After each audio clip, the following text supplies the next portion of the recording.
معي مضاد حيوي طبيعي في منزلك يغنيك عن الأدوية، يقوي المناعة ويحميك من أمراض الشتاء. تنظيف الحلق والقضاء على آلام والتهاب الحنجرة والحلق، التهاب اللوزتين، السعال، الكحة والرشح.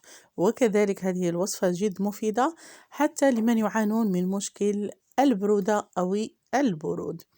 نبدأ على بركة الله. ملعقة من السكر الخشن.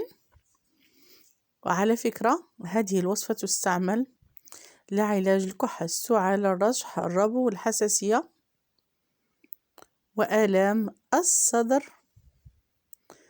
أضيف إليها 125 ملي من الماء المعدني. أقوم بعملية التحريك جيدا حتى تذوب هذه الجزيئات.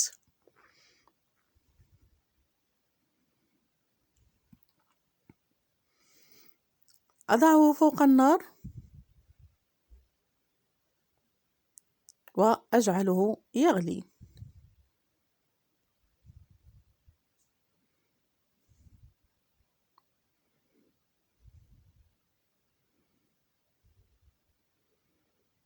بعد ذلك سأقوم بإضافة أعشاب أخرى أو مكونات أخرى، من بينها اليانسيون أو حبة حلاوة كما نسميها نحن بالعامية المغربية.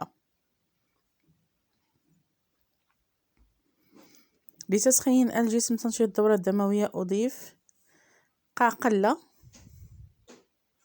والقليل من حبة الهيل.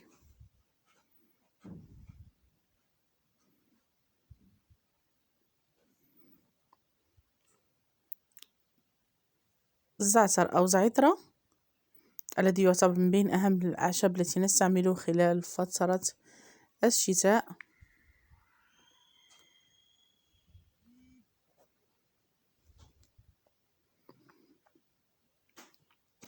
وكذلك أضيف عشبة تنفع للالتهابات بصفة عامة، خاصة التهابات المفاصل، الروماتيزم. وكذلك يستخدم في علاج مشاكل الجهاز الهضمي ويساعد في تقوية المناعة. إنه فليو والذي يعمل كفاتح شهية طبيعي على فكرة، وينظف الالتهابات الرئوية، يخلص من السعال التيكي، وكذلك مشاكل الجهاز التنفسي. نصف ملعقة صغيرة، وأقوم بعملية التحريك جيدا لهذا الخليط على نار تكون مهيلة.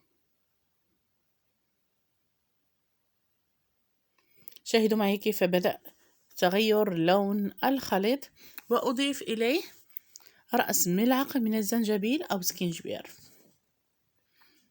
وهو يعتبر من بين المكونات التي ينصح بها لعلاج تخثر الدم، الإنفلونزا، والحماية من الفيروسات الموسمية.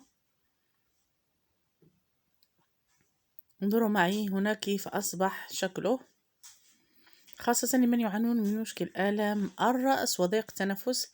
هذه الوصفة تخلص بشكل كبير من الربو والحساسية.